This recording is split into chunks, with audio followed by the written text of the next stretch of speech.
Hello traders, Gary Wagner here. Just about 11:20 in Honolulu, 4:20 in New York. It is Wednesday, first day of March 2017, and this is the daily report for gold and silver. Although trading lower on the day, that's when we look at futures, up a little bit when we look at spot. Gold as well as silver were able to really par any kind of losses that come from the amazing equities rally, which kicked off in yet another gear today, this following an address to Congress by President Trump yesterday. We'll talk about that in a bit, but first, in terms of price changes, we do have gold closing off about $4 on the day, this being April futures at $1249.80, call it $1250, high $1251.40, so you can see it did come up as we went into the close, and the low $1237. We talked about the importance of the area of $1240, $1242 holding.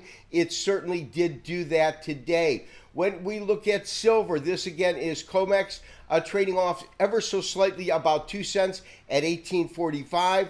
The low on the day was $18.27 with a high of $18.51. However, although the prices are the same, when we look at spot gold, $12.49, that's actually up about $1, and the same with silver, trading up about 10 cents at $18.38 on the day. You know, traders, in light of the action that we saw today in the market, the fact of the matter is April futures closed off about $4 on the day. Spot gold actually closed up about 90 cents on the day, but we had a tremendous spike from the lows of the day, and you can see them here at about 37. That's where these lows came in and really ended up closing just above where it opened, even though the market did close lower on the day. Now, it's really about dollar strength more than anything else. And to illustrate that, let me go ahead and bring up our Kitco Gold Index, because what you'll see on a closer look when we look at, and of course this is spot gold, which was up 90 cents, that it's really a decreasing value due to a strong U.S. dollar, but traders at the same time did bid up the precious yellow metal, bidding it up more than the dollar took it down, and that's where we got our net change of 90 cents, of course, that being spot. And really, more than anything else, what we can see when we look at a daily chart in standard candlestick format is the real uncertainty and consolidation that's been in the market. Now, we've had now 2 days of lower closing prices after hitting this top at around $12.50, $12.60 was really in the cards. That was those intraday highs that we saw. And since then, we have seen this market definitively come under pressure. And traders, when we convert our daily into a weekly chart, a couple of things become more evident. Now, first of all, we did have a higher high this week than we had last week. Of course, it's only Wednesday, and you can see that we have had a higher low as of yet. We didn't breach the low that we had last week, but we absolutely have a red candle, meaning it's trading below where the market opened up on Monday. The key to me, as I spoke to you about the other day, is whether or not gold prices are able to sustain and hold what I believe is a pretty critical area of support that needs to be held roughly at the 1240, 1242 area. Low today, 1237. So you see the low going into this mark. As I spoke about yesterday, traders might want to get aggressive and add to that position on the dip. It happened very, very quickly, and I'm still waiting for the dust to settle, so to speak, until we actually officially add to that position. But I do know that there are some traders that already have added to that position, and I agree with that call.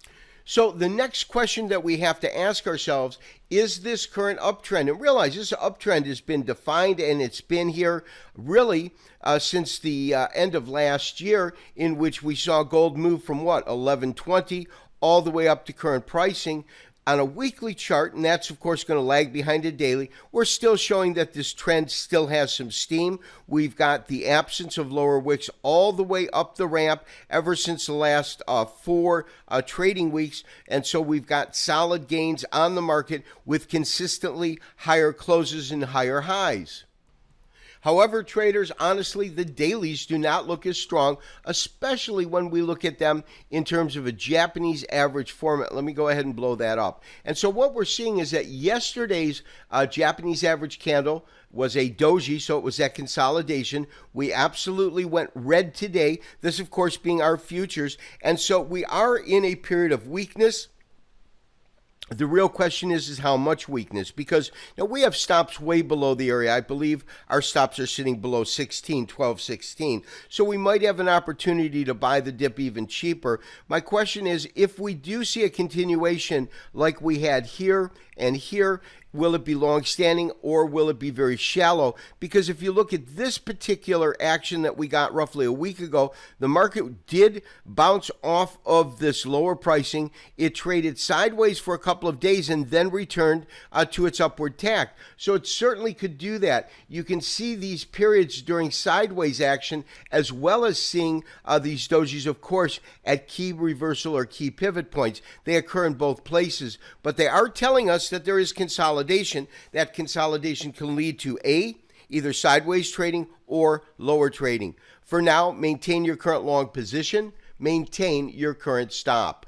In other markets that we follow, an incredible rally going to yet a new historical high in the Dow, in the S&P, in the Russell, in the NASDAQ. Tremendous move to the upside as Trump is able to, without putting any kind of details or specifics on how he's going to fund any of these projects he's talking about, that optimism that has really fueled the stock rally that was absolutely evident prior to Trump becoming elected, but went exponential once that election results became clear.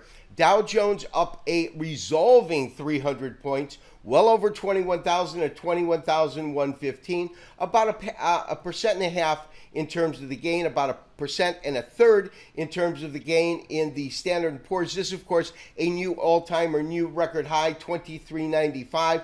Same with the NASDAQ.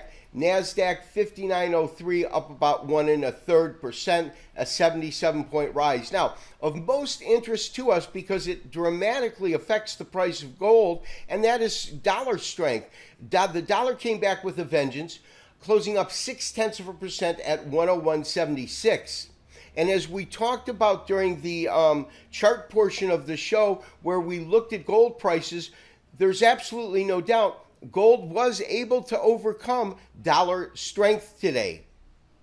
So traders, as I talked about in my opening letter today, prior to the presidential election, we absolutely had a full-blown bull market rally in place. That rally contained some real peaks and some real valleys, but it was a slow, methodical slope up. This is a 50-week moving average. That's a dashed line that had a couple of pretty major corrections. They weren't that deep, but they happened very, very quick, and also the recovery was quick. Also in October of 2015, we had these two crunches. I know one was caused by some reports that came out of China.